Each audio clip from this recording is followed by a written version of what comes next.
लगातार ये कोशिश की जा रही है और ये उम्मीद लगाई जा रही है कि जब पूरा मामला सुप्रीम कोर्ट में विचाराधीन है तो क्या यकीन नहीं सुप्रीम कोर्ट पर? बिल्कुल यकीन है सुप्रीम कोर्ट पर, लेकिन सब चीज़ें नहीं देख रहे हैं वो। लगातार लोगों की तरफ से ये कहा जा रहा है और ये सवाल भी उठ रहा है कि आप ही के परिवार के लोग भी बीजेपी में शामिल हैं, तो फिर ऐसी क्या वजह है बीजेपी का विरोध किया जाए? आप देखिए कि परिवार के लोग भी अब आज़ाद है, जमहूरियत है, अब किसी में हम ज़बरदस्ती किसी को नहीं शामिल कर सकते। सम्मेलन में शामिल होने के लिए खुद मौलाना कलवेज अब्बास साहब दिल्ली पहुंचे हैं, उन्होंने इस कार्यक्रम में शिरकत ली। उनसे बात करके जानेंगे कि आगे की नीतियां क्या रहेंगी, क्योंकि बड़ी तादाद में यहाँ लोग शामिल हुए थे। आपसे जानना चाहेंगे, जिस तरह से लोग शामिल हुए थे, समर्थन मिल रहा है, आगे की नीतियाँ क्या रहेंगी? बिस्मिल्लाहिर्रहमानिर्रहीम। देखिए, हालांकि पूरी कोशिश थी यहाँ गवर्नमेंट की कि फेल हो जाए, लिहाजा उन्होंने कल रात में 10 बजे अलाउ किया और इतवार का दिन नहीं दिया, उन्हें छुट्टी का दिन नहीं दिया ताकि यहाँ पब्लिक ला सके। लेकिन आपने देखा है कि पब्लिक में इतना रोष है कि लोग अपने दफ्तर छोड़ के यहाँ पर आए हैं, अपना कारोबार छोड़कर यहाँ पर आए। पूरा भरा हुआ था पूरा स्टेडियम। इससे अंदाजा होता है कि पब्लिक बहुत ज़्यादा इस सिलसिले में जागरूकता और रोष है। और इसमें कामयाबी इसकी ये हुई कि यहाँ इसमें हर धर्म के लोग स्टेज पर थे। इसमें सिख भी थे, क्रिश्चियन भी थे, जैन भी थे और तमाम हिंदू धर्म के लोग भी थे, और सब ने हमारी सपोर्ट की कि भाई ये बिल्कुल गलत है और इससे गवर्नमेंट की नीयत ठीक रही है। गवर्नमेंट की नीयत ठीक नहीं, वो चाहते हैं सब तबाह बर्बाद हो जाए। और 70 वो कहते हैं 70% कब्जा है, तो 70% कब्जा है किसका? 70% कब्जा गवर्नमेंट का है। खुद गवर्नमेंट का 70% वक्फ पर कब्जा है, तो वक्फ का कब्जा छोड़ दो, खुद ब खुद तरक्की हो जाएगी। अच्छा, बीजेपी के जितने भी वरिष्ठ नेता हैं उनका साफ तौर पे कहना है कि मुसलमानों के पक्ष में है, बरगलाया जा रहा है। कुछ विपक्षी पार्टियां मुसलमानों को बरगला रही हैं। क्या मुसलमान बेवकूफ़ है? बिल्कुल, उनकी अकल अपनी नहीं है, सारी अकल उन्हीं के पास है।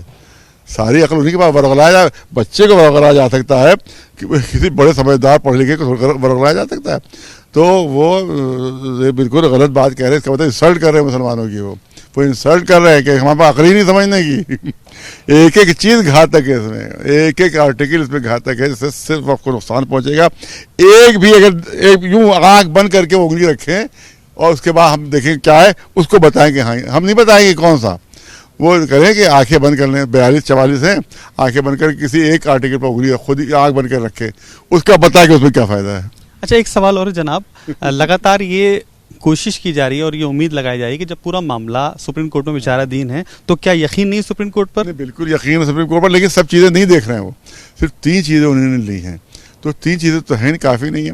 क्या तो सब देखने का कहेंगे वो कि हम सब देखेंगे और सब पर वो स्टे लगाएं। वो अगर स्टे नहीं लगाया तो वो तो काम शुरू हो जाएगा। उसके ऊपर स्टे लगाएं और तमाम जितने आर्टिकल्स है पूरे बिल पर स्टे होना चाहिए, तब जाहिर है कि हमारा कोई भी आंदोलन की हमें जरूरत नहीं पड़ेगी।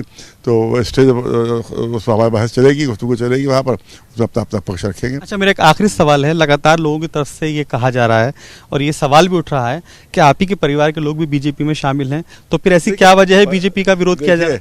आप देखिए कि परिवार के लोग भी अब आज़ाद है, जमहूरियत है, अब किसी में हम ज़बरदस्ती किसी को नहीं शामिल कर सकते, ना वो हमें शामिल कर सकते, ना हम उन्हें शामिल कर सकते। परिवार में और तमाम लोग, एक घर में एक भाई कांग्रेस में, एक भाई बीजेपी में, एक भाई बीएसपी में, एक भाई सपा में, हम आपको ऐसे खानदान दिखा देंगे। तो आपको लगता है वो हक के साथ नहीं है? नहीं, वो अपना पक्ष रख रहे हैं, लेकिन क्यों गलत है वो। हमने उनका क्या वो गलत है और उनको अपना ये पक्ष जो है वो क्या बिल्कुल गलत है और इस पर सिर्फ और सिर्फ नुकसान है और नुकसान, लेकिन उनको आज़ादी है कि वो कुछ भी सोचे, लेकिन हमारी नज़र में वो गलत है। तो ये आंदोलन जारी रहेगा? हाँ, आंदोलन जारी रहेगा। तो ये थे मौलाना कलवेज अब्बास साहब, जिन्होंने साफ तौर पर कहा कि ये आंदोलन जारी रहेगा जब तक वक्फ बिल जो पास किया है उसे वापस नहीं लिया जाता। लगातार इस तरह के प्रदर्शन होते रहेंगे। कैमरामैन मोहम्मद अली के साथ अली शरर, जनतंत्र टीवी, दिल्ली।